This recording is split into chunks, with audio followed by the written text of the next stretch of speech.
barunya yaitu Subarasi. Jadi tadi sudah diterangkan ada 2 peptida baru yang ditambahkan sehingga patennya bertambah. Paten SOP yang dulu 3 itu tetap ada. Jadi sebenarnya regenerasi kulit itu perbaikan struktur kulit itu kan otomatis menyangkut dengan regenerasi sel di seluruh tubuh. Jadi walaupun itu tidak dicantumkan, tapi otomatis kita bisa bayangkan yang namanya regenerasi sel itu terjadi di seluruh sel termasuk kulit. Ya. Nah, apa Subarasi ini? Nah, kita sudah sering dengar juga bahwa filosofi di Jepang itu di dalam memproduksi suatu barang itu mereka punya filosofi monosukuri. Ya. Mono itu barang, sukuri itu menciptakan. Tapi di dalam kata ini mereka bukan sekedar menciptakan sesuatu lalu berhenti gitu. Tapi ini proses yang berkesinambungan dari konsep awalnya mau menciptakan apa sampai kepuasan pelanggan itu juga terus diperhatikan dan terus disempurnakan. Nah, menurut info yang kita dapat, Jepang memasarkan produk ke suatu negara itu juga didasarkan pada riset pasar kebutuhannya apa gitu. Dan rupanya mereka melihat kebutuhan konsumen di Indonesia ini berkaitan dengan penyakit degeneratif, penyakit metabolik, dan penyakit kardiovaskuler, ya, penyempitan pembuluh darah, serangan jantung, stroke, itu termasuk di situ. Jadi dari SOP 100 itulah disempurnakan lagi, ditambahkan bahan-bahan untuk mencakup pasar orang sakit di Indonesia dengan produk yang baru ini. Nah, ini gambaran penyakit masa kini. Penyakit degeneratif itu kalau dulu kita bayangkan tuh umur 60 ke atas tuh orang baru mulai sakit-sakitan. Tapi ternyata sekarang maju gitu. Dulu profesor saya suka guyon, orang muda ini ambisius sekali katanya. Semua bidang dia mau ambil alih dari generasi sebelumnya. Termasuk penyakit-penyakit orang tua juga diambil alih katanya gitu ya. Nah, itu sindiran yang patut kita renungkan ya, karena usia orang sakit sekarang makin muda. Orang stroke dulu kalau belum 45 ke atas nggak ada cerita. Tapi sekarang 35, 38 sudah kena stroke ya. Nah, penyakit degeneratif ini berkaitan dengan penyakit metabolik. Ya, sehingga dikenal juga penyakit metabolik ini sebagai faktor risiko untuk terjadinya serangan yang lebih besar seperti jantung dan stroke tadi ya. Nah, ini penyakit metabolik kita juga sudah sering ketemu. Diabetes, kencing manis ya. Lemaknya tinggi baik triglycerid atau kolesterol, dan ini ada kaitan dengan gaya hidup yang konsumtif sehingga makan berlebihan ya. Jadi orang yang berat badan berlebih ini sangat besar risikonya mengalami penyakit metabolik. Nah, di dalamnya juga termasuk tiroid yang terlalu aktif. Ini masuk penyakit metabolik. Nah, penyakit kardiovaskuler yang kita kenal juga salah satunya hipertensi gitu ya. Banyak kita sudah alami hipertensi sejak umur yang masih muda. Dan ujung-ujungnya dia mendapat serangan jantung koroner atau stroke. Lalu penyakit yang belakangan juga makin banyak itu autoimun.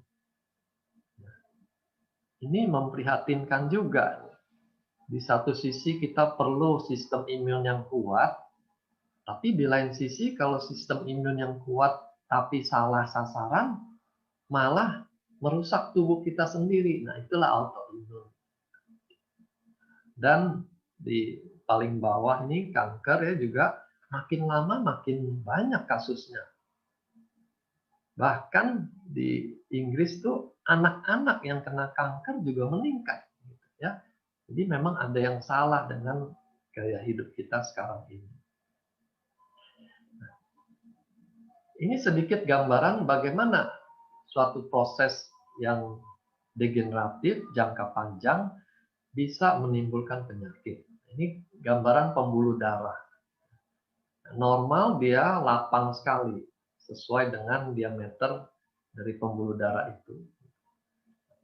Kalau terjadi penumpukan dari waktu ke waktu, dia makin sempit. Nah, sini mulai prehipertensi. Tensinya sudah mulai naik ke ambang batas. Nah, celakanya orang kalau dibilang, wah, kamu hati-hati loh, sudah masuk darah tinggi. Dia tenang-tenang bilang, oh belum, masih di perbatasan gitu ya. Padahal ini sudah pasti akan melaju. Dari prehipertensi dia makin sempit, jadilah hipertensi. Jadi dalam kondisi ini, dinding pembuluh darah ini sudah menjadi kaku, tidak elastis lagi. Sehingga kalau ada kenaikan volume darah, dia langsung akan menaikkan tensi. Tidak ada lagi spare-nya, tensi itu stabil. Ya. Apa yang disempurnakan dari produk SOP 100 ini? Ya, pertama SOP-nya bertambah banyak. Jadi tambah 50%, jadi SOP 150 plus kita boleh katakan gitu ya. Lalu ditambah 2 peptida baru. Yang pertama dari otot ikan sarden. Nah, ini penting diingatkan ya, karena ada dengan yang bilang, wah dari salmon kok turun ke sarden gitu. Wah kita nggak menurun nih kualitasnya. Ya itu gambaran yang aneh karena kita bukan makan ikan sarden kalengan ya, bukan dagingnya di blender lalu dikeringkan lalu dimasukkan ke dalam kantongnya Subarasi, bukan begitu. Kita mengambil peptida. Jadi ini ekstrak tingkat tinggi dari otot ikan sardin diambil peptidanya. Begitu juga dari tomat.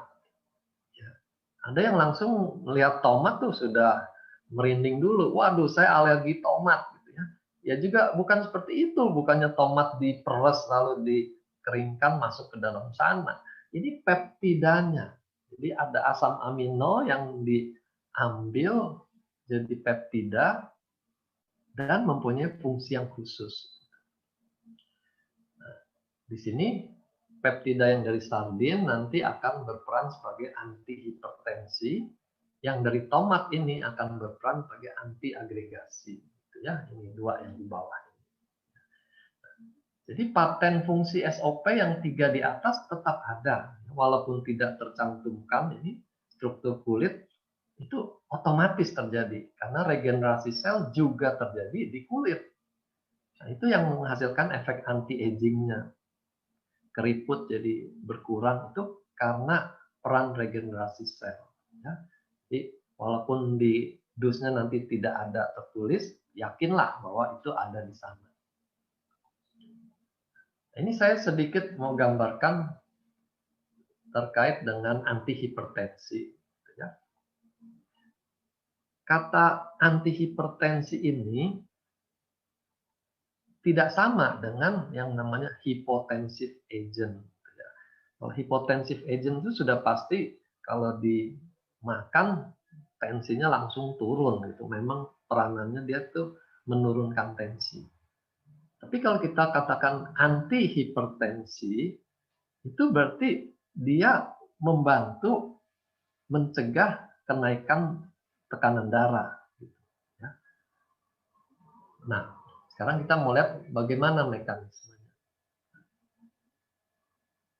Dimulai dari renin. Renin ini dikeluarkan oleh ginjal yang sedang mengalami kekurangan suplai darah. Ya. Dia keluarkan renin, renin akan mengubah angiotensinogen di liver menjadi angiotensin 1. Nah, kemudian angiotensin 1 ini kalau diubah oleh suatu enzim yang namanya ACE, dia baru menjadi angiotensin 2 yang aktif. Aktif dalam menaikkan tensi. Ya, jadi di sini kita lihat gambaran saraf simpatis akan aktif, jantung jadi lebih cepat, pembuluh darah akan mengecil dan tensinya naik. Ya. Begitu juga rangkaian reaksi di tempat lain setelah munculnya angiotensin 2 ini. Ya. Jadi intinya kalau angiotensin 2 meningkat, tensi akan naik. Nah, produk kita nanti bekerjanya di sini, di ACE ini. Dia menghambat enzim ACE sehingga produksi angiotensin 2-nya tidak banyak. Nah, ini sudah menghambat kenaikan tensi. Tapi bukan menurunkan tensi yang normal yang ada di sini. Tapi dia mencegah keadaan yang di sebelah kanan ini. Nah, ini gambaran yang lebih rumit lagi. Jadi badan kita tuh dikenal dengan homeostasis. Jadi dia sanggup untuk mengatur dirinya sendiri. Kalau kerendahan dia naikkan, kalau ketinggian dia turunkan. Jadi ini melukiskan gambaran yang kompleks sehingga kita tidak perlu khawatir. Wah, kalau saya minum ini tensi saya bisa anjlok, saya bisa masuk rumah sakit. Badan kita tidak sebodoh itu. Ya, dia punya daya homeostasis untuk menjaga semuanya di dalam keseimbangan. Jadi produk kita ini hanya menolong mencegah terjadinya produksi angiotensin 2 yang berlebihan. Nah, disinilah muncul efek antihipertensi dari subarasi, ya, terutama yang dari peptida sardin tadi. SOP sendiri dulu kita juga sudah kenal dia mempunyai efek antihipertensi. Ya. Cuma kerjanya lebih halus. Karena SOP itu melancarkan aliran darah, otomatis badan tidak perlu menaikkan tensi karena darahnya sudah lancar, kebutuhannya tercukupi. Nah, jadi bukan seperti yang ada di subarasi ini, dia lebih aktif lagi menghambat kenaikan tensi. Ya. Bukan hanya lewat darah lebih lancar, tapi lewat kerja penghambatan enzim ini, ACE ini. Singkatan angiotensin converting enzyme. Ya. Jadi ini dihambat supaya produksi angiotensin 2 berkurang. Ya. Nah, dalam kedokteran diciptakan juga obat-obat yang bekerja di titik ini, yang menghambat ACE inhibitor. Ini produk lama, kita sudah kenal captopril, ya. Ini sudah keluar generiknya, captopril. Ini obat menurunkan tensi untuk pasien hipertensi yang tidak terlalu berat. Ya. Nah, tetap kita kenal efek samping captopril itu sering bikin tenggorokan gatal. Jadi dia efek samping jadi batuk orangnya, batuk kering karena gatal. Ya. Nah, ini yang bikin masalah kalau orang tidak tahu itu efek samping captopril, dia cari lagi obat batuk sehingga dia akhirnya makan obat jadi banyak, padahal itu terjadi karena efek samping. Nah, kita berharap dengan adanya bahan yang sama yang diambil dari ekstrak makanan, ya, peptida sardin, dia tidak menimbulkan efek samping seperti pada obat. Ya. Ini peptida yang dari tomat, dia punya efek anti-agregasi trombosit. Jadi trombosit itu bisa dalam keadaan normal, yang kita bilang tidak aktif, ya, atau bisa dalam keadaan aktif. Aduh, maaf, itu tetangga punya dogi, saya belum punya ruangan kedap suara ini. Mohon maaf. Jadi trombosit ini, kalau dia teraktivasi, baru dia berperan untuk melakukan penyumbatan luka-luka. Gitu, ya. Pertama dengan bentuknya berubah. Dari yang mulus, dia bisa muncul model duri-duri, sehingga mereka dengan cepat saling berkaitan satu sama lain. Ini seperti velcro untuk rambut itu ya, dia bisa menempel karena ada duri-durinya. Nah, kemudian trombosit yang teraktivasi ini juga akan mulai menstimulasi reaksi pembekuan darah yang lainnya. Di situ ada fibrin, ya, benang-benang, lalu ada trombosit, ya, dan terjadilah gumpalan bekuan darah. Saya suka gambarkan ini seperti kita membangun tembok. Ada batu bata, ada semen, ya. Jadi trombositnya itu ibarat batu bata, lalu fibrin dan zat pembeku darah lainnya itu ibarat semennya. Dan ini kalau sudah teraktivasi, akan terbangunlah tembok untuk menutup luka itu. Ya. Nah, ini gambaran trombosit yang masih inaktif, diubah menjadi aktif, dia menjadi berduri-duri. Platelet itu nama lain dari trombosit dalam bahasa Inggris. Jadi peranan antiagregasi trombosit ini akan mengurangi kelekatan trombosit satu sama lain, sehingga mereka tidak saling menempel. Dan otomatis darah juga jadi lebih lancar. Nah, ini rumitnya trombosit secara keseluruhan. Untuk mencegah trombosit itu saling lengket tuh rupanya ada banyak sekali reseptor yang bisa dipengaruhi.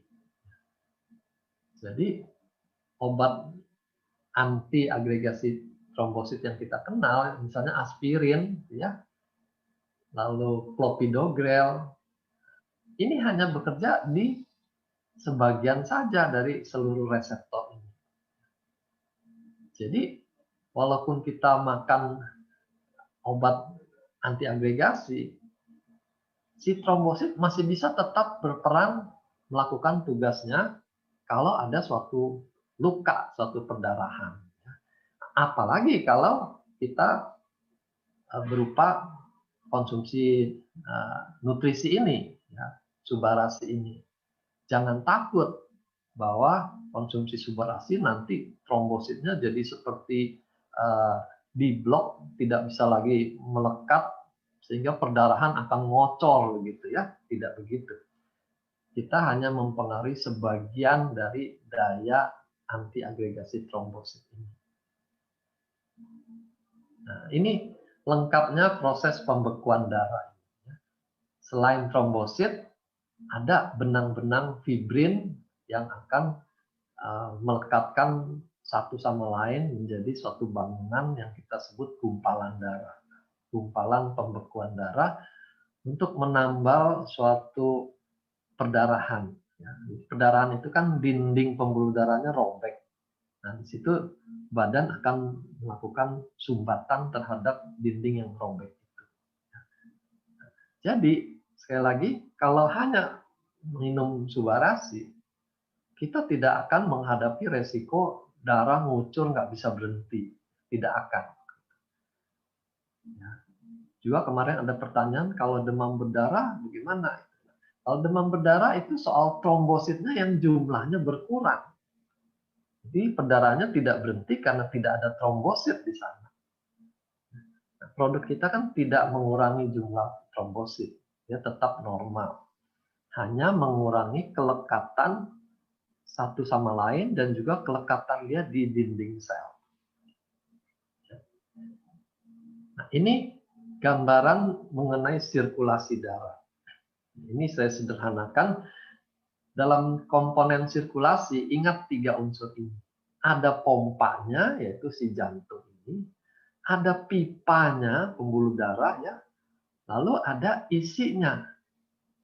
Ya, isinya nanti ada selnya, lalu ada cairan darahnya, serumnya. Untuk pompanya, dia organ terdiri dari sel-sel.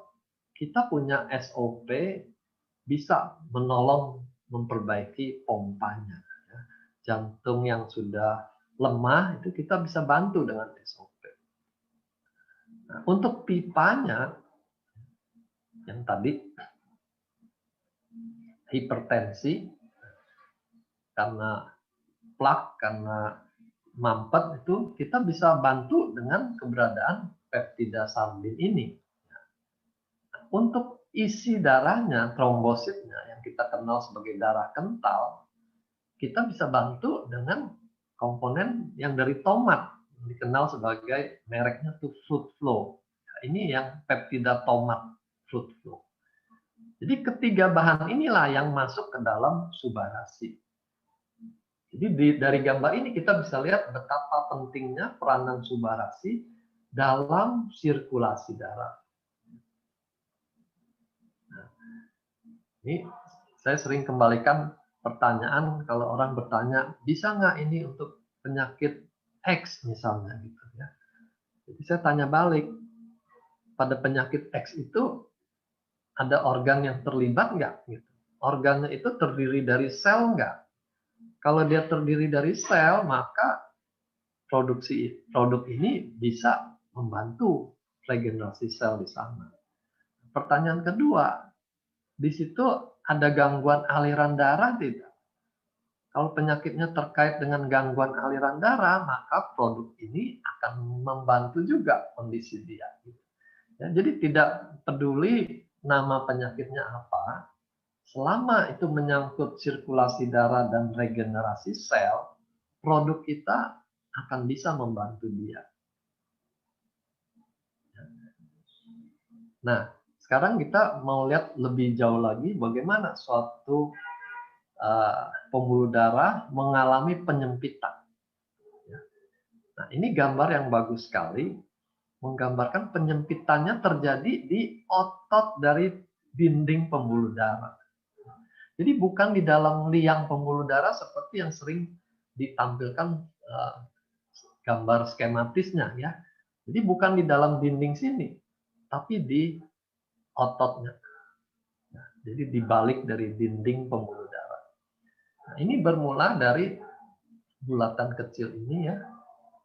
Ini di sini digambarkan sebagai LDL kolesterol ya. Makanya dikatakan kolesterol LDL itu sebagai kolesterol jahat karena dia yang berperanan menembus dinding pembuluh darah ini masuk ke dalam area ototnya dan di situ dia menimbulkan timbunan plak. Ya, jadi plaknya ini ada di sini. LDL akan teroksidasi. Jadi kalau barang teroksidasi itu seperti besi, karatan itu teroksidasi. Jadi dia akan berubah. Di sini dia akan menjadi foam cell gitu ya, membentuk foam cell. Nah, ini cikal bakal terjadinya plak di sini. Nah, ini menggambarkan penyempitan. Ya, kalau dilakukan kateterisasi dibilang ini 60%, menyempitnya sudah 80% gitu ya. Nah, yang bikin problem adalah bukan diameter sisanya yang menentukan kapan seorang dapat serangan jantung. Walaupun dia masih 70%, kalau terjadi robekan plak di sini, jadi dindingnya ini robek, isi dari plak ini keluar di sini, maka dalam hitungan menit trombosit akan datang ke tempat ini dan membentuk gumpalan ini. Sisa yang 30% itu dalam beberapa menit langsung mampet total. Ya. Ini penting kita ingat. Jadi jangan tenang-tenang kalau di kateter, wah saya masih 60%, tenang-tenang. Ya, belum tentu. Setiap waktu, kalau terjadi robekan plak, bisa terjadi sumbatan yang masif, yang besar. Nah, disinilah kita pentingnya menangani semua proses ini. Turunkan kolesterolnya, berikan bahan untuk menetralisir oksidasinya, gitu ya. Dan berikan bahan yang mencegah si trombosit tuh menempel di dinding ini, sehingga dindingnya mulus terus. Ini gambaran lain. Ya. Sekali lagi, plaknya itu terbentuk di dinding, ya, bukan di dalam lumennya ini. Nah, ini lebih kelihatan. Bukan di dalam lumen, tapi di dindingnya. Dindingnya makin lama makin tebal oleh plak. Nah, ini yang dikatakan. Kalau kita kateterisasi, yang dilihat adalah sisa lubang ini. Ini penyempitan 50%, gitu ya. Tapi kalau dia pecah, ruptur, dalam waktu singkat, yang sisa ini akan tersumbat total. Nah, inilah yang kita bilang terjadi trombosis di tempat ini. Ini bahayanya kalau ada plak-plak di pembuluh darah.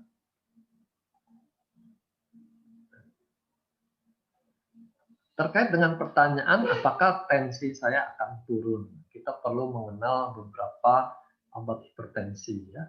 Nah, ini yang vasodilator, dia kalau diberikan pembuluh darahnya itu akan melebar sehingga tekanannya berkurang, tahanan perifer berkurang, otomatis tensinya turun, ya. Kalau diberikan obat ini sudah pasti tensinya akan turun. ACE inhibitor berbeda kerjanya dengan vasodilator. Dia tidak menurunkan tensi seperti vasodilator. Lalu ada lagi yang kita mungkin juga sering dengar, amlodipin. Nah, itu bekerja di sini. Dia mencegah pembuluh darah itu mengkerut karena masuknya kalsium ke dalam dinding pembuluh darah. Jadi dia menghambat. Ini juga tidak membuat tensi drop seperti halnya kalau diberikan vasodilator. Ada kelompok yang bikin urinnya keluar lebih banyak. Kalau urin keluar banyak, volume darah berkurang, tensi juga akan turun, ya. Tapi tentu ini tidak bisa diberikan jangka panjang karena badan kita punya mekanisme homeostasis tadi. Nah, jadi subarasi berpadanan dengan ACE inhibitor ini. Nah, yang tadi kita sudah singgung captopril contohnya. Nah, ini pertanyaan pertama yang muncul. Kalau orang hipotensi, bagaimana? Aman nggak makan subarasi ini? Jadi kita bisa yakinkan ini aman. Dia tidak membuat tensi menjadi turun lagi kalau dia normal. Termasuk yang hipotensi juga tidak akan dibuat menjadi lebih rendah lagi. Kalau ada penurunan tensi, ini sama seperti SOP, gitu ya. Itu karena darah jadi lebih lancar. Otomatis tensi akan turun. Ya, karena tensi naik itu adalah mekanisme tubuh untuk mendorong darah lebih banyak masuk ke organ-organ. Ya. Itu mekanisme alamiah sebenarnya. Jadi kalau darahnya menjadi lancar, darahnya masuk lebih banyak ke organ, badan bilang tidak perlu naikkan tensi. Segini aja sudah cukup, gitu ya. Jadi dia akan turun sebatas kebutuhan badan itu. Dia tidak akan turun lebih jauh lagi. Nah, orang yang hipotensi itu perlu menaikkan juga tensinya supaya dia jangan terlalu ngepas. Karena kalau dia terlalu ngepas, dia jongkok berdiri bisa gelap gitu, bisa pingsan gitu ya. Jadi perlu menaikkan tensi ini dengan olahraga. Ya. Pertanyaan yang mirip tapi terkait dengan efek antiagregasi. Kalau hasil labnya dia sudah hipoagregasi, boleh nggak makan subarasi? Ya. Nah, tadi saya sudah jelaskan mekanisme antiagregasinya kan tidak berlaku total, membuat trombosit itu tidak bisa melekat sama sekali. Enggak ya, dia hanya mengurangi kelengketan yang berlebihan. Hipoagregasi pun bisa ditemukan pada makanan-makanan tertentu. Jadi kalau dikombinasi, dia tidak akan berefek berlebihan sampai darah ngocor nggak bisa berhenti, itu tidak akan. Ya. Termasuk juga kalau dia minum obat pengencer darah. Ya. Ini yang sering kita kenal kelompok ini, anti agregasi. Jadi di sini trombosit akan tetap mempunyai daya untuk menghentikan perdarahan. Tapi tentu ada efeknya, namanya kita mengurangi daya agregasinya. Jadi mungkin jadi lebih lama aja gitu, tapi dia tetap bisa berhenti. Nah, hipoagregasi ini berbeda dengan hipokoagulan. Ini istilah-istilah medis yang setiap kata itu memang bedanya banyak. Kalau hipokoagulan itu zat pembeku darahnya yang tidak ada. Itu misalnya kalau penyakit itu hemofilia. Atau kalau obat itu obat yang tergolong antikoagulan seperti heparin, Simarp, gitu ya. Itu hanya diberikan kalau terjadi pembekuan darah yang berlebihan. Ya. Jadi dikombinasi antara antiagregasi dan antikoagulan. Ya.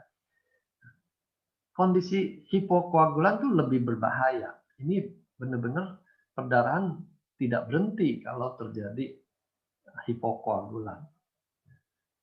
Jadi jangan khawatir. Kalau levelnya masih soal agregasi trombosit, kita tetap bisa menghentikan perdarahan secara normal. Ya.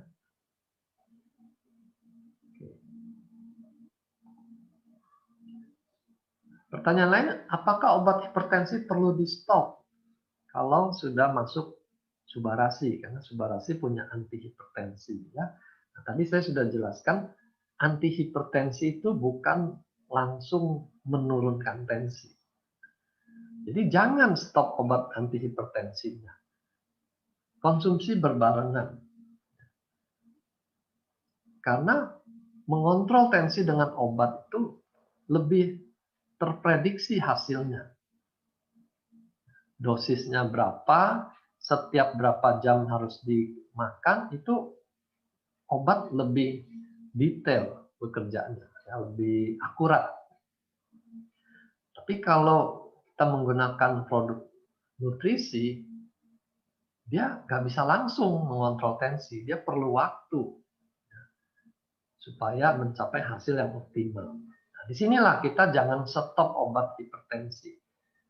Kita izinkan produk nutraceutical ini bekerja, pelan-pelan menurunkan tensi. Nanti kalau tensinya sudah turun, baru obat hipertensinya itu disesuaikan lagi, dikurangi dosisnya.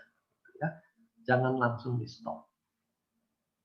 Ada kelompok obat hipertensi yang sangat berbahaya kalau di stop begitu saja.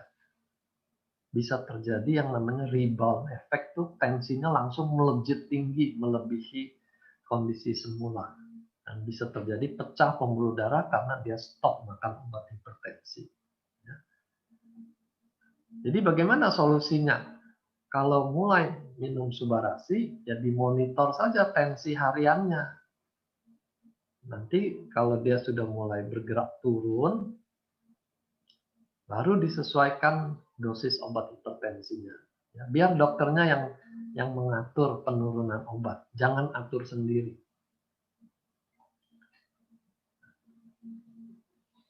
Apa manfaat untuk pasien dengan stroke? Di sini yang dimaksud tuh stroke yang tersumbat, ya, yang iskemik karena sumbatan. Karena kalau dia stroke berdarah, kita tidak boleh berikan obat-obat yang melancarkan darah. Namanya juga perdarahan. Jadi kita berikan subarasi untuk stroke yang iskemik, ya, yang tersumbat. SOP akan membantu regenerasi sel, termasuk sel neuron. Ya. Padahal di dalam kedokteran sel neuron ini paling sulit untuk berregenerasi. Tapi lewat testimoni orang-orang yang terkena stroke minum SOP, ini hasilnya tuh mengagumkan. Saya dulu tertarik dengan produk ini juga karena melihat hasil ini. Di neurologi, saya biasa di bagian saraf, kita bisa prediksi kalau orang sudah 6 bulan, biasanya hasilnya tidak akan lebih maju lagi. Sudah mentok di sekitar sana gitu kemajuannya. Ya. Tapi dalam testimoni itu, mereka laporkan stroke-nya itu sudah setahun, sudah 2 tahun gitu. Nah, itu membuktikan terjadi sesuatu yang istimewa di sana, yang tidak bisa dicapai dengan obat-obat yang kita kenal selama ini. Ya. Berarti terjadi regenerasi sel pada neuron. Ya, ini keuntungan yang luar biasa untuk orang dengan stroke. Ya. Lalu efek aliran darah meningkat, baik dari SOP-nya maupun dari fluid flow-nya. Ya. Jadi akan lebih meningkat lagi aliran darahnya. Ini sangat menguntungkan buat orang yang stroke iskemik. Karena suplai darah akan lebih banyak. Peluang otaknya untuk maju juga jadi lebih bagus sejauh aliran darah bertambah. Ya. Lalu antiagregasi ini juga menolong mencegah stroke berikutnya, yang kita bilang stroke sekunder. Orang yang pernah stroke itu, kemungkinan untuk dapat stroke lagi jauh lebih besar daripada orang normal yang pertama kali dapat stroke. Kalau perbandingan saya ingat tuh dulu, kalau orang normal 1 dibanding 1000, orang yang pernah stroke itu 1 dibanding 40. Ya. Jadi sangat gampang dia mengalami stroke kedua, stroke ketiga. Ya, makin lama makin dekat serangan stroke-nya, jaraknya. Nah, disitulah pentingnya memberikan antiagregasi ini, supaya dia jangan gampang kena stroke berikutnya. Oke. Lalu pada pasien stroke, untuk bisa pulih kan dia tetap harus latihan fisik, fisioterapi. Ya.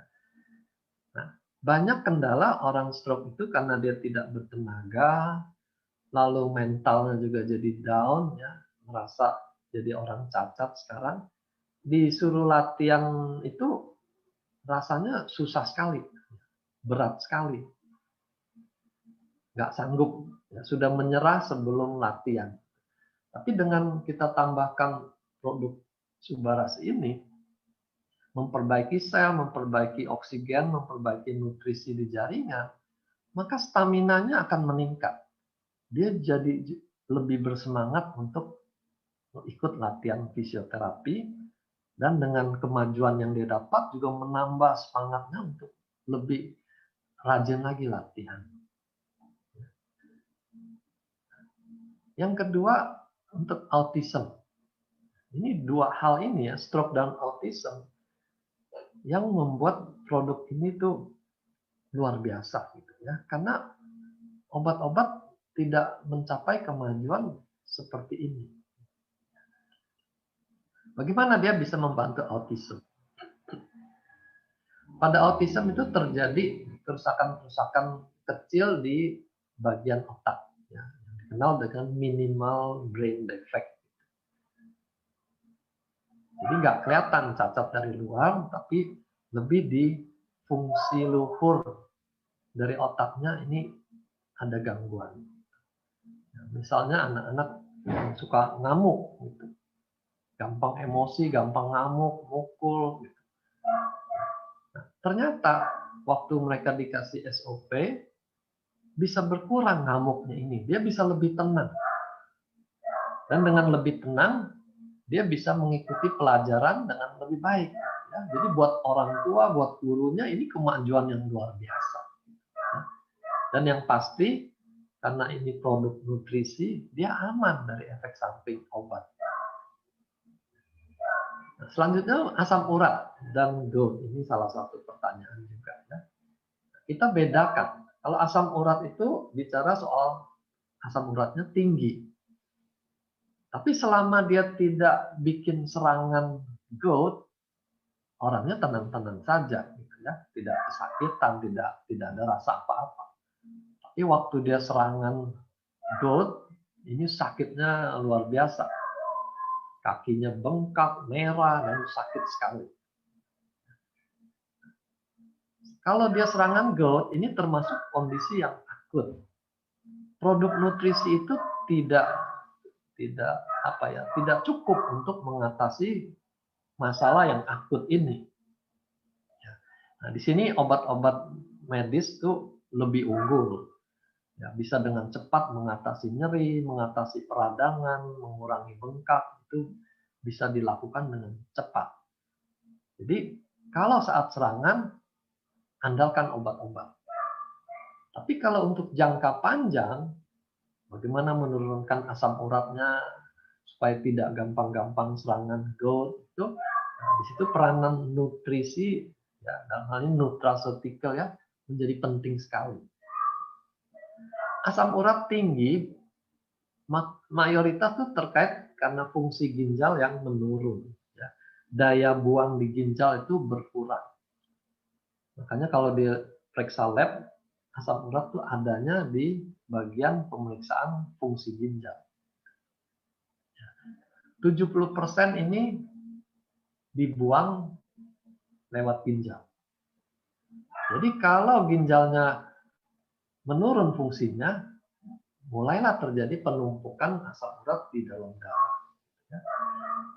Asam urat yang tinggi ini akan menimbulkan endapan di saringan ginjal dan pelan-pelan akan merusak ginjal. Jadi ini lingkaran setan. Ginjal rusak bikin asam urat tinggi makin merusak ginjal. Ya. Nah, jadi disinilah jangan kita tenang-tenang kalau melihat asam urat tuh mulai naik. Ya. Jangan tunggu lewat batas baru kita heboh. Jangan.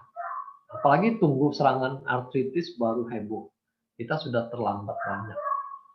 Begitu dia mulai naik dari lab yang sebelumnya, lakukan perbaikan.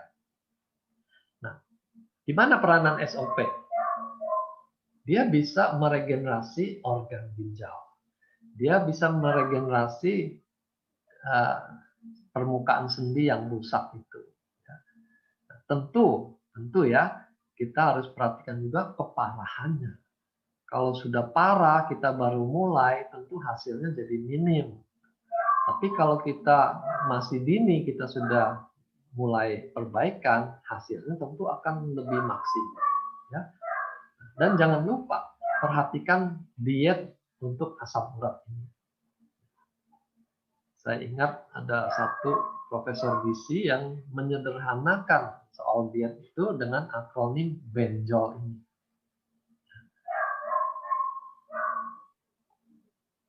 Benjol singkatan dari bayam, emping, nangka, jeroan, otak, dan lemak-lemak. Ya. Jadi hindari sebisa mungkin konsumsi makanan itu. Dan satu lagi juga makan daging yang terlalu banyak. Jadi tidak lagi dia bisa makan steak 1 porsi. Karena nanti asam uratnya akan naik dengan cepat. Bagaimana dengan Alzheimer? Nah, ini kita perlu luruskan dulu definisi Alzheimer ini. Seringkali yang dimaksud tuh pikun-pikun, ya. Itu kita sebut demensia. Demensia ini penyebabnya ada beberapa macam. Alzheimer tuh hanya salah satu. Pada Alzheimer tuh kerusakannya menyeluruh. Ada plak-plak di jaringan otak. Jadi kerusakannya relatif merata. Ya, kalau dites fungsi luhur, semua bagian skornya turun. Ada lagi demensia multi-infark, ini terkait stroke yang kecil-kecil. Ya. Jadi stroke bisa tidak berasa dia, tapi merusak sebagian demi sebagian. Makin banyak kerusakan, makin turun fungsi luhurnya. Lalu ada demensia karena penyakit lain-lain, sehingga fungsi otaknya juga ikut turun. Nah, Subarashi sangat berpeluang untuk yang jenis multi-infark. Tidak untuk Alzheimer, tidak untuk penyakit yang lain-lain.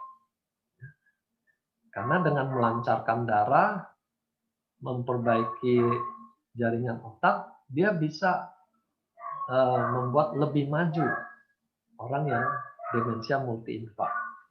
Tapi sekali lagi, jangan terlalu terlambat. Kalau kerusakannya sudah banyak, tentu kita tidak bisa harapkan majunya sama seperti yang baru mulai.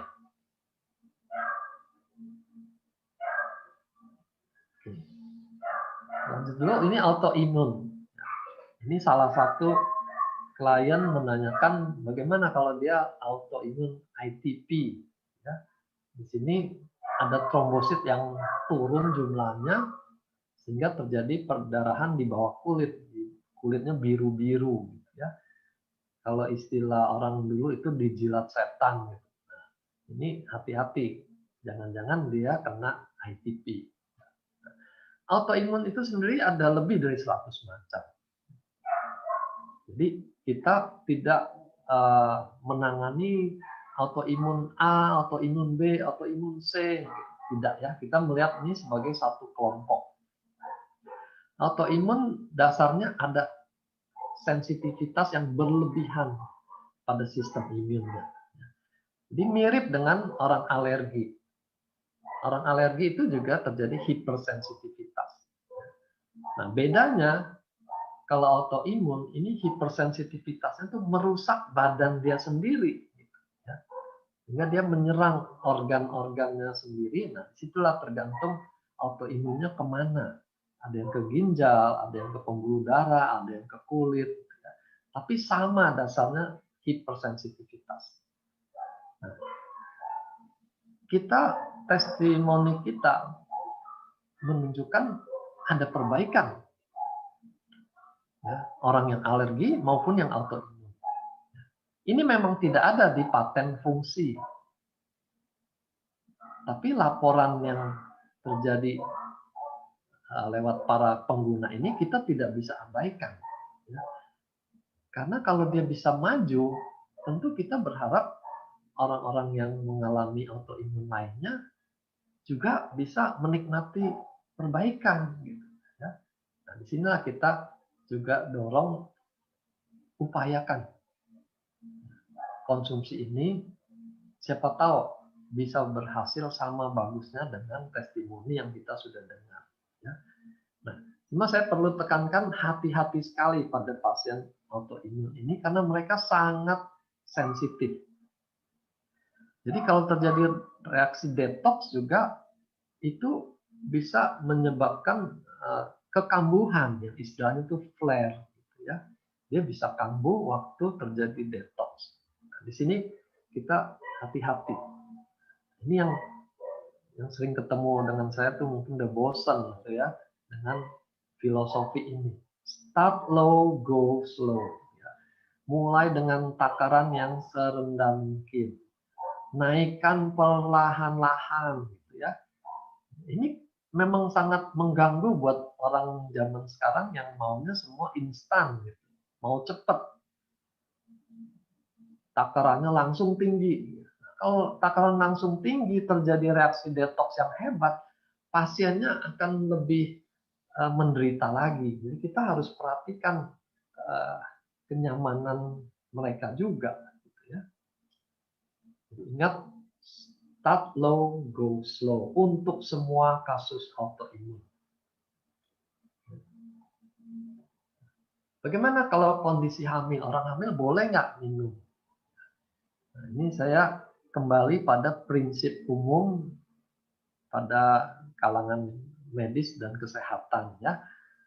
3 bulan pertama, trimester pertama, itu janin sedang membentuk organ-organ. Jadi usahakan jangan ada produk yang kita belum kenal betul masuk. Karena kalau dia nanti mengganggu proses organogenesis, jadi cacat. Ya. Nah, bibir sumbing itu salah satu misalnya. Ada yang parah dulu obat anti mual pada orang hamil ternyata bikin janinnya cacat, nggak punya tangan, nggak punya kaki. Gitu. Nah, kan kasihan sekali. Itu penyesalannya tuh seumur hidup itu kalau terjadi seperti itu. Jadi kita timbang betul yang namanya risk benefit ratio. Kenapa saya mesti berikan? Kalau saya berikan resikonya apa? Untungnya apa? Kalau saya tidak berikan resikonya apa? Untungnya juga apa? Nah, ini ditimbang baik-baik. Mau berikan atau tidak. Ya. Jadi kalau sekedar ya supaya lebih sehat saja gitu kan, keuntungannya tidak menonjol, tapi resikonya ada gitu. Jadi kita hindari kalau kondisinya seperti itu. Lanjut ginjal bocor. Dalam penelitian Subarasi ada efek positif untuk kondisi ginjal bocor. Jadi yang dimaksud bocor ini protein bisa melewati saringan di ginjal sehingga ditemukan di urin. Jadi pada pemeriksaan urin proteinnya positif. Jadi kita bilang ginjalnya bocor.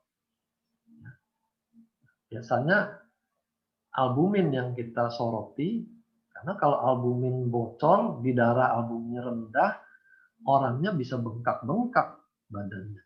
Ya. Nah, Subarasi ini tidak berisi albumin. Jadi dia bukan pengganti albumin karena ginjalnya bocor. Dia merupakan peptida, ikatan asam amino, dan bukan albumin. Jadi jangan berikan Subarasi karena alasan untuk menaikkan albumin, bukan itu. Tapi kita berharap terjadi regenerasi sel di ginjal sehingga sel yang bocor tadi bisa diperbaiki. Itu tujuannya kita. Nah, selama ginjalnya bocor, waktu kita berikan Subarasi, memang ada kemungkinan dia ikut terbuang, namanya juga bocor. Kan kita coba renungkan, kalau kondisinya seperti ini dia ikut terbuang, kita mestinya memberikan lebih banyak atau kita menghemat, sayang terbuang gitu ya. Jangan kasih banyak-banyak ya. Nah, di sini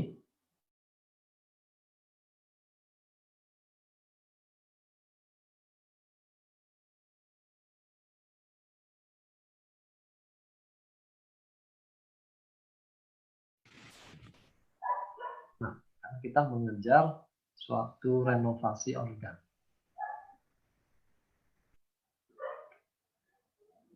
Pertanyaan berikut, bagaimana kalau ada alergi seafood? Ya, kan ikan sardin tuh ikan laut. Nah, di sini kita juga mesti bedakan. Yang namanya alergenik, makanan yang bisa menimbulkan alergi itu pada umumnya itu molekul protein yang besar. Nah, makin kecil ukuran molekulnya, apalagi seperti asam amino ini udah yang paling kecil dari protein itu. Resiko alergi ini akan berkurang. Tapi kita tidak bisa bilang tidak mungkin. Kemungkinan alergi itu tetap ada. Apalagi kalau orangnya memang sangat hipersensitif. Kita ada klien yang autoimun, dia hanya makan setengah saset aja bibirnya bengkak. Jadi hati-hati sekali. Lalu peptida sekali lagi tidak sama dengan ikan sardin yang diekstrak lalu dijadikan makanan. Ya, ini teknologi tinggi untuk mengambil peptidanya saja. Jadi udah berbeda dengan produk aslinya. Tapi bagaimanapun kita tetap waspada. Alergi itu tidak enak, bahkan bisa berbahaya kalau dia menyumbat saluran nafas. Jadi kita mulai konsumsi dengan takaran seminimal mungkin. Bisa setengah-setengah kita coba. Lalu siapkan obat anti alerginya. Kalau bisa terjadi dia minumnya siang, alerginya malam misalnya. Kan kalau cari obat tengah malam kan repot. Lalu tiroid. Ya. Saya punya tiroid. Nah, ini kadang-kadang orang awam tuh hanya bilang saya punya tiroid. Ya semua orang kalau dia nggak dioperasi juga punya tiroid gitu. Nah, masalahnya apa tiroidnya? Bisa dia hipotiroid, bisa dia kelenjarnya yang membesar tapi tiroid kadar hormon tiroidnya normal gitu. Atau dia hipertiroid. Jadi kadar tiroksinnya itu T3 T4-nya tinggi misalnya. Nah, yang lebih bahaya kalau dia kanker tiroid. Jadi tiroid yang mana? Kita ngomong harus jelas ya. SOP kalau namanya memperbaiki sel, semua kondisi dia bisa bantu. Mau hipo, hiper, itu dia akan meregenerasi sel yang sehat aja intinya. Tapi kita akan mendapat manfaat lebih kalau kita tahu detailnya. Misalnya dia ini karena autoimun Hashimoto, sehingga tiroidnya jadi dirusak dan fungsinya merosot. Jadi dia hipotiroid. Selain regenerasi sel, kan kita tahu dia punya daya memperbaiki autoimun dan alergi. Jadi kita bisa berharap lebih kalau diberikan produk Subarasi ini. Ya. Nah, kalau dia kasusnya kanker tiroid, maka tidak cukup hanya Subarasi. Kita perlu kombinasi dengan Utsukushi karena kita mengharapkan NK selnya menjadi aktif membantu melawan sel kanker. Jadi perlu kombinasi. Tapi pada kondisi yang lain itu tidak wajib kita kombinasikan dengan Utsukushi. Nah, ini ada pertanyaan juga mengenai keloid. Keloid kalau yang dikenal di medis barat itu obatnya hanya injeksi steroid di tempat ada keloid itu. Tapi saya sudah lihat sendiri kasus penggunaan aktivasi stem cell itu keloidnya bisa menipis. Jadi kita bisa harapkan peran stem cell ini bisa mengurangi pembentukan keloid. Sampai saat ini kita belum terima nih testimoni orang keloid makan SOP yang membaik. Ya. Tapi teorinya ini bisa terjadi. Dan saya sudah lihat pada penggunaan produk lain yang mengaktifasi stem cell. Nah, diabetes bagaimana? Kita sudah dapatkan juga cukup banyak testimoni orang yang kencing manis, profil gulanya membaik. 300-an bisa turun ke 100-an. Bahkan ada testimoni orang yang pakai insulin, itu dosis insulinnya bisa dikurangi. Nah, di Indonesia kalau orang pakai insulin itu biasanya karena obat tablet diabetes itu sudah tidak mempan. Jadi tidak ada lagi insulin yang bisa diperas dari pankreasnya, baru mereka pakai suntikan. Jadi kalau dosis insulinnya bisa dikurangi, itu berarti pankreasnya mulai memproduksi lagi insulin yang baru. Ya, itu suatu berita yang sangat menggembirakan. Jadi buat penderita diabetes, ini kita boleh bilang ini wajib mereka konsumsi supaya pankreasnya minimal lebih sehat, ya.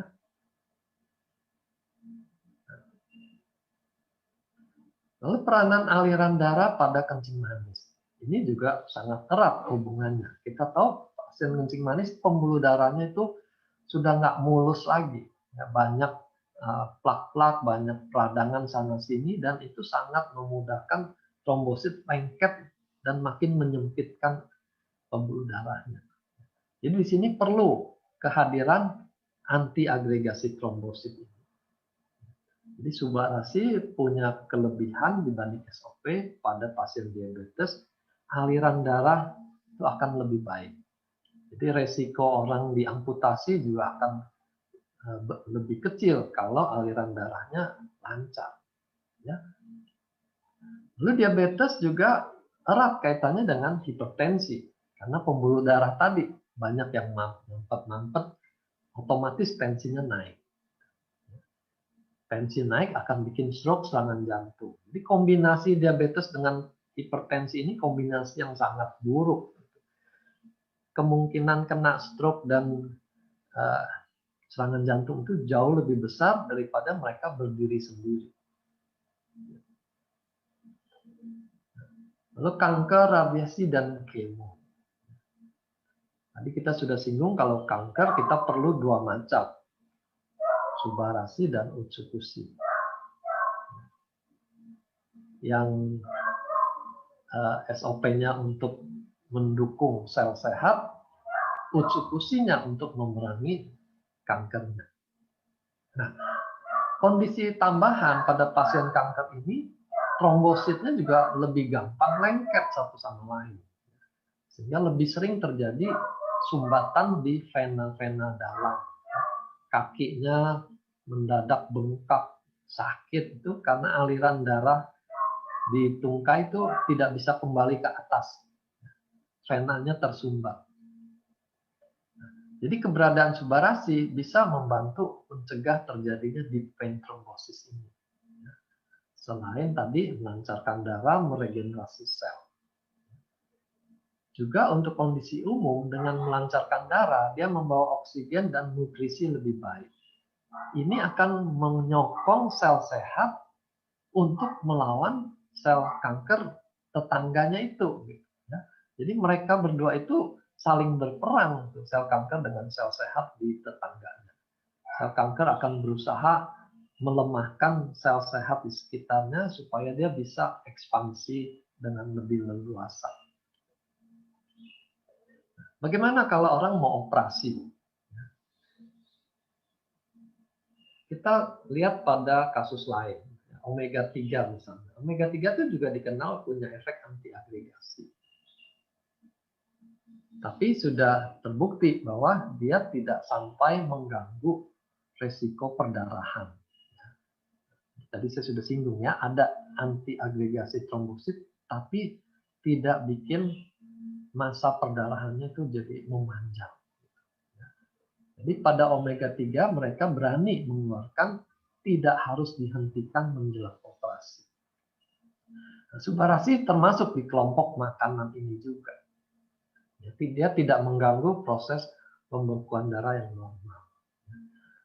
Tapi kalau kita mau lebih hati-hati lagi, karena pada saat operasi itu kan banyak darah keluar. Kalau bisa dihemat perdarahannya tentu sangat menguntungkan buat pasien itu. Jadi balik ke risk benefit ratio. Kenapa saya harus paksakan minum kalau dia menjelang operasi? Nanti kalau perdarahannya jadi lebih lama, darah keluar lebih banyak, waktu operasi juga jadi lebih panjang. Kan kasihan juga, gitu ya. Jadi daripada kita menimbulkan efek merugikan, sebaiknya kita ikuti pedoman umum ya, 3 kali 24 jam, jangan Anda masuk bahan-bahan yang bisa mengganggu soal pembekuan darah ini. Nah, ini prinsip pada obat-obat seperti Aspilet itu. Mau cabut gigi, mau operasi, disarankan 3 hari jangan konsumsi obat-obat itu. Gitu ya. Jadi ini bukan larangan, ya. Ini hanya jaga-jaga. Prinsip risk benefit ratio. Kalau saya stop 3 hari, toh tidak ada ruginya. Gitu ya. Lalu balik ke anak-anak. Boleh nggak anak-anak ikut konsumsi? Sama jawabannya seperti SOP. Anak-anak itu tidak perlu, karena sistem perbaikan sel mereka masih bagus. Stem selnya masih, stoknya masih banyak. Nah, kecuali ada kebutuhan. Misalnya anaknya kecelakaan, tentu di situ ada kerusakan sel yang lebih banyak dari kondisi normal. Atau gangguan tumbuh kembang seperti anak autis tadi, gitu ya. Nah, di sini kita berikan juga. Nah, kalau bisa lebih maju, kenapa tidak? Gitu ya, kita berikan. Nah, bagaimana takarannya? Ya, kita perkiraan saja. Ini pedoman umum dalam pemberian obat gitu ya. Balita, anak-anak, dan dewasa. Jadi takarannya kita bedakan di 3 kelompok itu. Kalau dewasa 2 kali 1, maka anak-anak 2,5 kali. Balita separohnya lagi 1 kali. Gitu ya. Jadi ini hanya ancer-ancer perkiraan saja. Ini saya tempatkan di slide terakhir. Walaupun pertanyaannya terus muncul yang sama. Subarasi atau dulu SOP ya, SOP atau eksekusi, pilih yang mana? Aduh, capek juga ini kalau pertanyaannya masih seputar ini. Jadi ingat prinsipnya. SOP atau subarasi ini untuk regenerasi sel. Utsukushi terutama untuk meningkatkan sistem imun. Berarti urusan infeksi, urusan tumor, itu bagiannya utsukushi. Tapi untuk perbaikan organ, itu bagiannya subarasi. Ya. Kita jangan pakai kata dosis, karena dosis itu spesifik untuk obat. Karena ini makanan, kita pakai takaran. Nah, takarannya berapa? Ini variabelnya yang menentukan kita mau berikan berapa. Beratnya penyakit, makin berat tentu dia butuh lebih banyak. Lamanya penyakit juga begitu. Penyakit yang baru bulan lalu sama 10 tahun lalu tentu kebutuhannya beda. Makin lama, makin berat, makin banyak komplikasinya. Ini gunakan takaran yang lebih banyak. Usia juga. Makin tua, cadangan stem cell makin sedikit. Usia 60 tahun tuh dikatakan cadangannya tinggal 20-40% aja. Jadi orang tua perlu lebih banyak. Begitu juga berat badan. Kalau orang badannya 2 kali lipat berat orang normal, tentu kebutuhannya juga jadi lebih banyak. Nah, ini semua menentukan. Lalu perhatikan juga respon klinis, ini yang paling praktis gitu ya. Kalau kita berikan takaran misalnya 3 kali 1, responnya kok nggak kelihatan dalam sebulan tuh sama saja, ya kita naikkan. Begitu seterusnya dinaikkan. Tapi kalau diberikan misal 3 kali 1 muncul efek detox yang mengganggu, ya kita turunkan gitu ya. Jadi ini sangat fleksibel di sini. Jangan harapkan ada formula untuk penyakit A, dosisnya atau takarannya sekian, penyakit B sekian, tidak akan ada. Ya.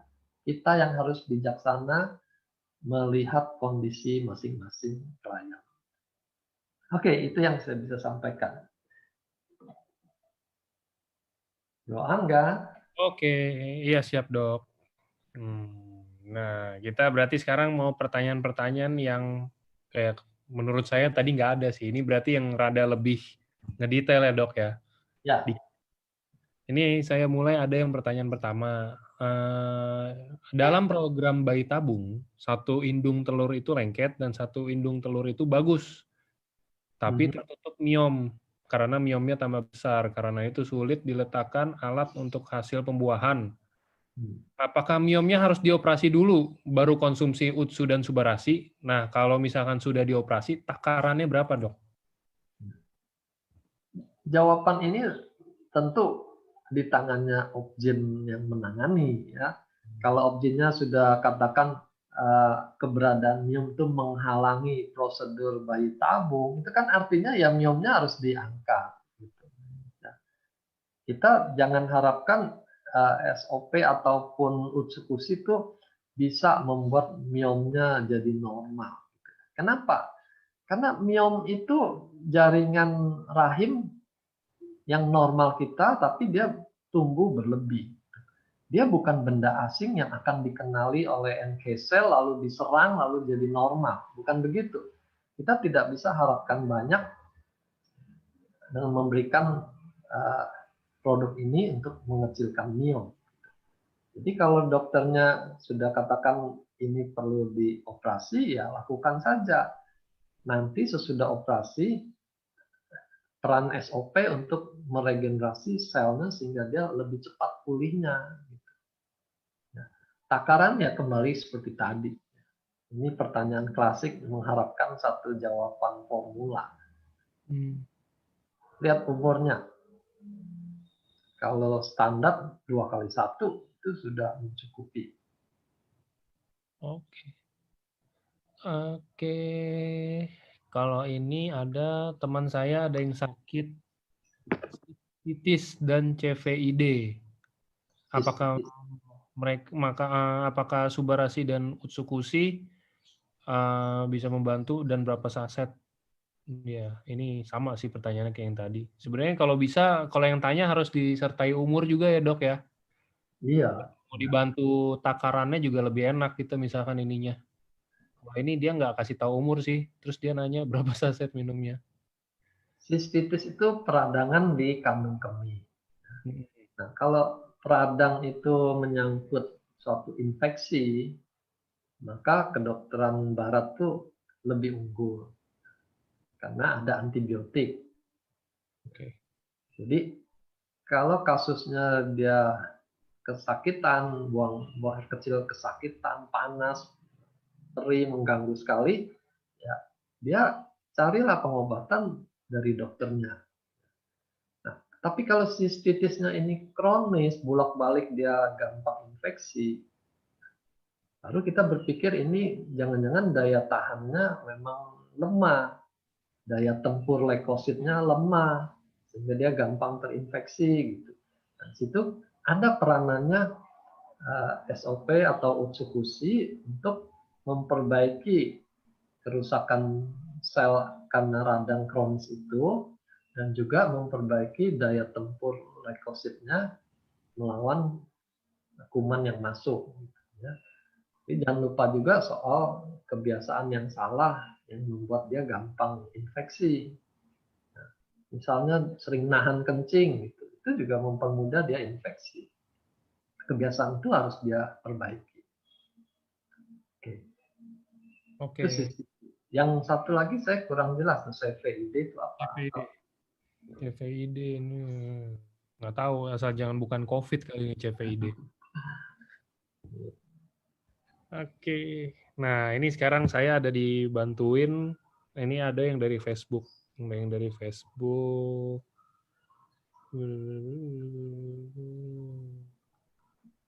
Tadi dokter bilang buat anak yang kebutuhan khusus, oke. Kalau anak cerebral palsy yang kerusakannya di otak besar, sama ya dok? Berarti bisa juga terbantu ya? Makin dini, makin peluangnya makin ada. Cerebral palsy itu bisa terjadi tuh waktu menolong kelahiran, terjadi trauma di dalam otak dan dia jadi cacat. Nah, kalau kondisinya seperti itu, tentu kita berikan sejak dini. Kalau tunggu dia jadi remaja baru diberikan, hasilnya tentu berkurang sekali karena kerusakannya sudah permanen.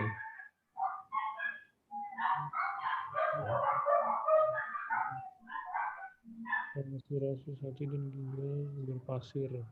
Waduh, ini dok mau tanya kalau ini mungkin lebih ke arah Utsukushi utamanya. Dok mau tanya kalau untuk sirosis hati dan ginjal berpasir, dosis apa bukan dosis lah ini saya ini bagus kombinasi dua-duanya takaran berapa dok? Harusnya tanya ginjal berpasir. Sirosis hati itu ya, itu kerusakan jangka panjang juga. Penyebabnya macam-macam. Bisa infeksi kronis, bisa karena alkohol. Kita kalau berikan SOP pun itu terbatas mempertahankan yang sehatnya itu tidak ikut tambah rusak. Tapi kondisi yang sudah sirosisnya kita tidak berani janjikan akan maju pulih seperti level yang normal itu kita nggak berani janji sama sekali ya. Jadi minimal dia menjaga fungsi liver yang ada sekarang itu tetap bagus. Begitu juga ginjal. Kalau ginjal berpasir, jangan berpikir SOP akan membersihkan pasirnya. Ini bukan begitu. Sama seperti kasus batu gitu. SOP bisa nggak menghancurkan batu ginjal? Ini bukan tugasnya. Tugas dia hanya memperbaiki sel yang rusak. Nah, kalau soal pasir jadi batu, itu ya dicari kenapa. Kenapa sampai ada endapan? Apa minumnya itu kurang? Atau asam uratnya tinggi karena dia makannya tidak dijaga misalnya gitu ya. Nah, itu hal yang harus diperbaiki. Jangan semuanya ditumpahkan pada khasiat SOP, itu terlalu sekali. Gaya hidup itu menentukan nasibnya dia. Oke. Oke, ini tentang vertigo. Kalau kena vertigo, dok, dan sudah beberapa kali harus opname. Nah, yang bersangkutan ini wanita umur 52 tahun. Bagusnya kalau mau dikasih subarasi dan usukusi, takarannya berapa? Vertigo itu kita kenal dua macam. Vertigo sentral itu masalahnya di otak. Pusat keseimbangan yang ada di otak. Vertigo perifer itu di telinga itu bagiannya THT. Itu ada kristal yang terlepas yang bikin dia serangan vertigo. Subarasi terkait dengan memperbaiki aliran darah itu lebih cocok untuk yang vertigo sentral. Vertigo sentral itu biasanya tidak berat. Dia hanya rasa ada sempoyongan, rasa melayang, rasa seperti naik lift. Gitu. Itu bisa diperbaiki. Tapi kalau vertigonya hebat sampai muntah-muntah, harus opname, itu bagian THT. Jadi penyakit yang akut itu pengobatan medis barat tuh lebih unggul. Oke. Oke, nih ada pertanyaan yang menarik yang ini nih. Dok, apa minum subarasi dijamin tidak akan hipertensi untuk selamanya? Dan kalau sudah minum subarasi, apa tetap minum obat dokter? Kalau misalkan minum subarasi tapi setiap hari makan nasi padang paru, ya mau hipertensi juga pasti. Obat mana sih yang ada jaminan? Ya, nggak mungkin, karena ya tadi saya singgung juga, gaya hidup itu menentukan nasibnya seseorang. Jadi bukan soal obat mana yang paten, yang terjamin. Nah, kalau gaya hidupnya kacau, mana ada obat yang mempan. Tapi kalau kombinasi boleh kan ya dok sama obat dokter? Itu pada awalnya harus, dia jangan pikir untuk stop obat pada startnya. Karena obat hipertensi itu lebih terkontrol untuk mencapai target tertentu. Dia tinggal atur dosisnya atau kombinasi dengan obat lain, targetnya tercapai. Tapi kalau dia dengan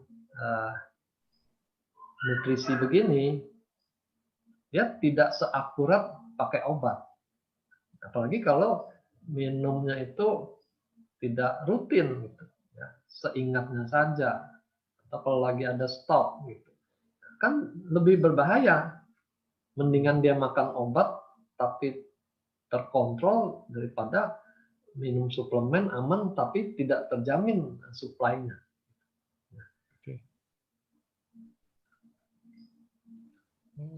Oke, lanjut. Ini ada banyak dok yang tanya, jadi mungkin kita jawabin sekali aja. Ini yang nanya-nanya kayaknya mungkin belum sempat atau belum pernah ada ikut LOP apa segala macam gitu juga. Karena dia nanyanya, kalau misalkan ada orang yang kena stroke dan dia sudah minum obat dokter untuk tensi, pengencer darah, dan kolesterol, apa masih boleh konsumsi subarasi? Karena tidak salah, subarasi itu ada kandungan untuk pengencer darah. Nah, ini dia masuk ke orang normal minum subarasi, dok. Ya, saya sudah jelaskan di slide tadi. Mungkin pertanyaannya duluan, gitu ya. Jadi tetap obat itu dikonsumsi dulu sambil dimonitor kurvanya. Kalau memang tensinya makin baik, obat hipertensinya dikurangi. Kolesterolnya makin baik, obat kolesterolnya dikurangi, gitu. Tapi itu perlu waktu. Makanya kan kita punya evaluasi 1 bulan, 3 bulan, 6 bulan.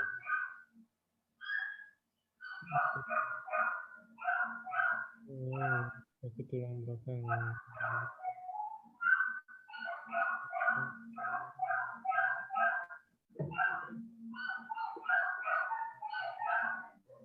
Selamat siang, oh, banyak hari ini pertanyaannya dok. Ini saya pilih.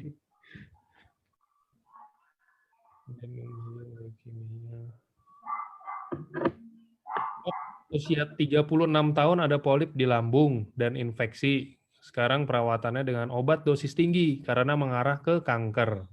Apa konsumsinya Subarasi Ucukusi, takarannya berapa? Nah, ini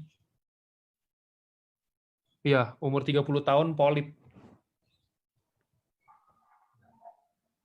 Kalau polip dia masih bisa angkat, itu diangkat. Karena memang polip itu jangka panjang dia bisa berubah menjadi kanker. Tapi kalau dia sudah kanker ya prosedur pengobatan medis barat tuh diharapkan lebih efektif ya. Itu kan uji cobanya lebih ketat kalau untuk obat kanker. Cuma nanti bicara dengan dokternya peluangnya bagaimana. Kalau memang peluangnya bagus bisa sembuh total ya lakukan, jangan ragu. Nah, soal efek samping dari pengobatan kankernya kita bisa backup dengan nutrisi ini. Yang tadi saya sudah singgung kerusakan-kerusakan akibat racun kemo kita bisa backup dengan daya regenerasi ini. Jadi jangan perlakukan produk ini sebagai alternatif. Perlakukan sebagai backup system. Sebagai tim yang sinergi dengan pengobatan yang lain-lain. Oke,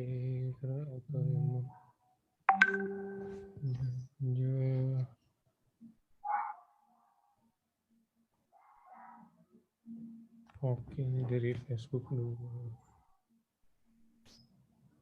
Oke, nah ini.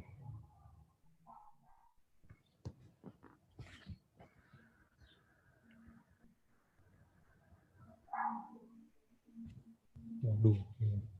Dok, kalau misalkan ada dibilangnya pertama diagnosanya gangguan pada ginjal, lalu kemudian bengkak di bagian perut dan tangan.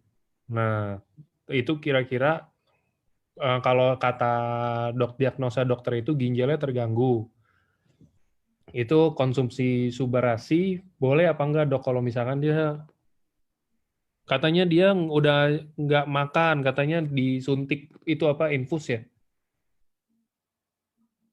Caranya dimakan tetap di mulut atau ditaruh di infus atau gimana dok? Mungkin dia pertanyaannya gitu kali.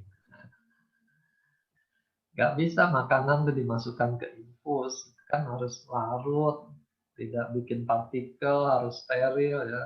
Jangan bayangkan lah Subarasi jadi obat infus. Kalau makan lewat sonda masih mungkin, tinggal dilarutkan dan dimasukkan ke sondanya. Kalau tanya soal boleh nggak, ya tentu karena kita targetnya memperbaiki kerusakan, ya boleh gitu. Kalau dari saya, gitu ya. Tapi kan izin itu juga melibatkan dokter yang menangani. Kalau dokternya lebih tahu kondisi saat ini, semuanya nggak boleh masuk, pasiennya harus dipuasakan, ya jangan dipaksa. Dia lebih tahu apa yang baik buat pasiennya. Oke. Oke. Kalau untuk kelenjar getah bening atau limfoma, Subarasi masih bisa ya dok ya? Kelenjar getah bening, Subarasi bisa untuk semua. Tinggal apakah perlu Utsukushi atau tidak. Utsukushi itu karena peranannya di NK cell itu biasanya untuk tumor atau kanker yang padat, ya, yang berupa benjolan. Tapi kalau dia kanker darah, kanker leukemi gitu, kita tidak pakai Utsukushi karena tidak ada peperangan melawan sel ganas lewat NK cell di situ. Dia hanya perlu SOP-nya untuk meregenerasi sel-sel yang sehat. Oke, ini Dok, kalau sehari-hari udah biasa konsumsi bermacam-macam vitamin seperti C, B kompleks, omega 3, 6, 9. Nah, kalau misalkan sekarang kan udah ada Subarasi dan Utsu, saya mau ganti jadi konsumsi Subarasi dan Utsu aja, apa boleh Dok? Apa bisa kayak gitu? Tidak bisa. Ya. Hmm. Jadi saya pernah katakan produk kita ini berbeda dengan suplemen yang biasa dipahami orang. Pengertian suplemen itu adalah makanan tambahan. Misalnya vitamin C itu ada di buah-buahan. Tapi orang ini jarang sekali makan buah. Maka dia butuh suplemen vitamin C. Orang kurang zat besi karena nggak suka makan bayam, dia butuh suplemen zat besi. Itu pengertian suplemen. Tapi kalau SOP Subarasi itu bukan suplemen dalam pengertian itu gitu. Jangan harapkan menambah vitamin C, menambah zinc lewat keberadaan Subarasi. Bukan itu tujuannya diciptakan Subarasi. Ya, ikuti saja paten fungsinya itu, dia untuk meregenerasi sel. Bahan-bahan yang disebutkan di suplemen itu kita bayangkan itu sebagai bahan baku untuk renovasi.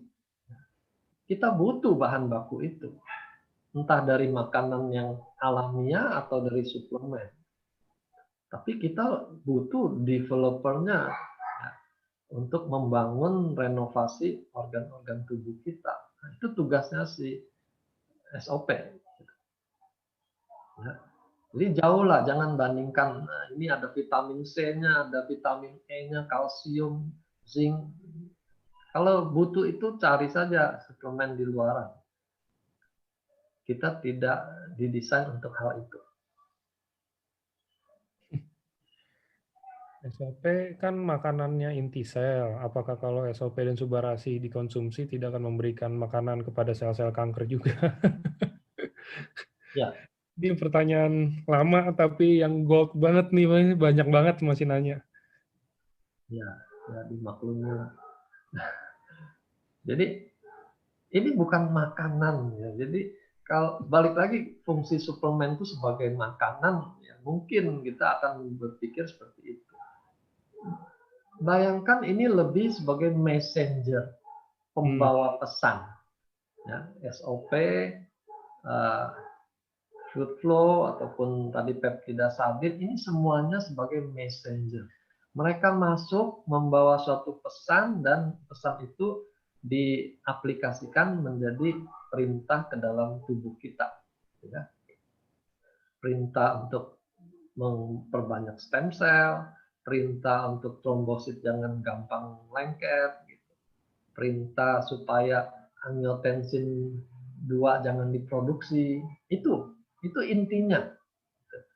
Nah, jadi jangan seperti bayangkan ini hanya makanan tambahan. Jauh. Ya. Lalu soal kanker diuntungkan dengan produk ini. Enggak juga, karena stem cell kita hanya membelah diri mengikuti sel normal yang dari awal tuh kita punya. Dari kita janin itu, ya dia akan membelah diri seperti sel normal. Dia tidak akan mengcopy sel kankernya. Gitu. Ya, karena sel kanker itu sudah makhluk asing di badan kita. Jadi jangan khawatir dikasih regenerasi malah yang regenerasi sel kankernya. Enggak gitu. Kita menyehatkan sel sehatnya sehingga bisa melawan sel kankernya itu. Ya. Oke. Oke, Dok, kalau setahu saya Subarasi itu kan baik untuk jantung dan darah.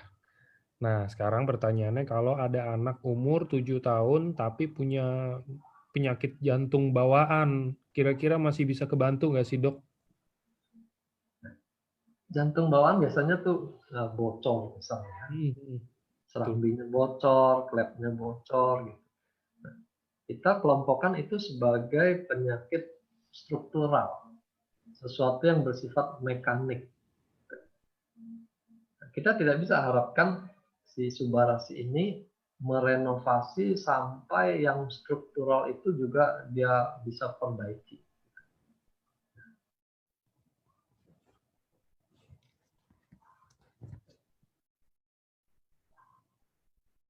Halo dok.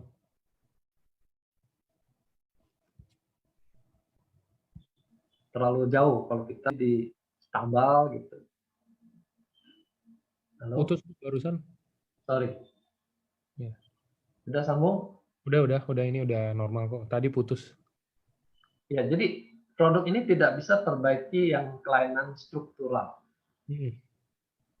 Jantung bocor, saraf kejepit, ya, tulang bengkok, itu tidak bisa. Itu out of context dari perbaikan fungsi yang bisa dilakukan oleh SOP ini. Ya, tapi kalau habis operasi diberikan, itu tentu pemulihannya akan menjadi lebih sempurna dibandingkan kita tidak berikan apa-apa. Oke.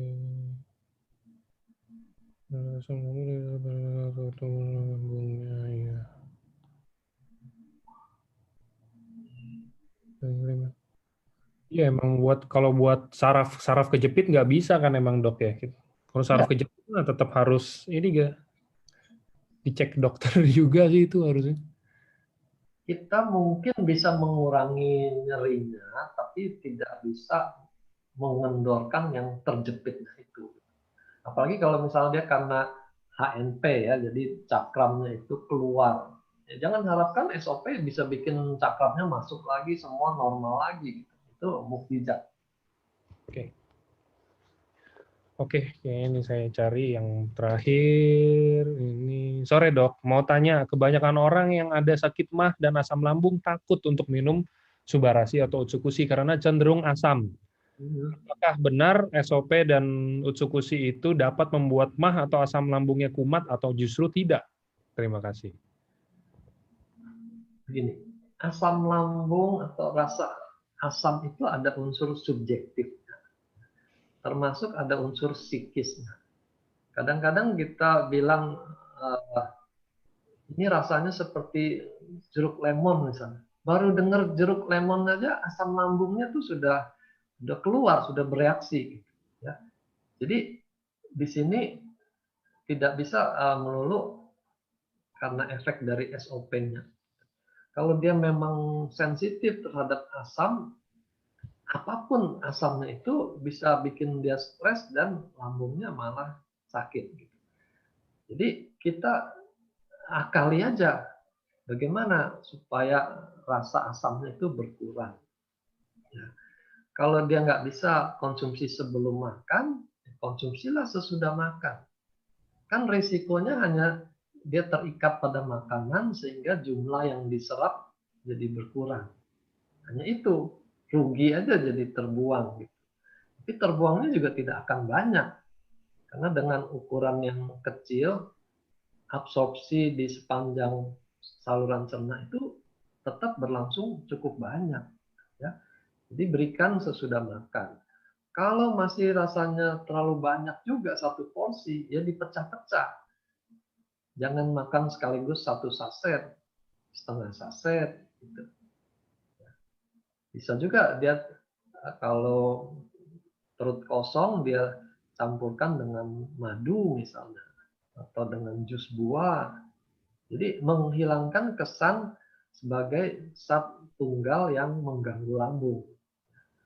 Saya coba campurkan dengan air kelapa muda, itu rasanya lebih soft. Ya, rasa asamnya itu nggak begitu ketara. Ya, dicoba saja. Oke. Oke, kayaknya udah sih dok. Ini pertanyaannya rata-rata yang umum, yang mungkin ya kayak yang kalau luka boleh nggak minum SOP yang kayak gitu-gitu sih. Oke, kalau yang general yang kira-kira kayaknya sulit, kayaknya udah saya nggak ketemu lagi sih ini tadi. Udah oke. Di sini sudah terjawab di slide yang tadi. Betul, iya udah jelas banget tadi di slide-nya soalnya juga. Nggak apa-apa mungkin teman-teman kalau yang emang masih belum jelas, kan ini kan kita keterbatasan waktu. Kalau misalkan emang mau lebih jelas mungkin bisa tanya yang ngundang. Nah, kalau yang ngundang nanti ditanya, mungkin ada kenalannya di atasnya dokter atau yang di mana kan sekarang dokter udah banyak banget nih di EFC ini dokter udah ribuan juga nih dokter Wijaya salah satunya aja. Sisanya kan banyak banget. Di semua grup yang ada Toreda, Ronin, Samurai semuanya ada dokter pasti yakin saya. Oke, kalau gitu terima kasih Dokter Wijaya buat waktu Terima kasih semuanya. sharingnya. Thank you juga buat semua teman-teman yang udah sempetin hadir. Selamat sore, happy weekend semuanya. Dan ingat, ini kita annual rank tinggal 8 sama tambah 5, 8 tambah 13 hari lagi. Nah, 2 minggu lagi. Nah, oke. Sampai ketemu di Dubai nanti. Terima kasih semuanya. Thank you, Dok. Thank you, see you all. Ya, selamat sore semua. Bye.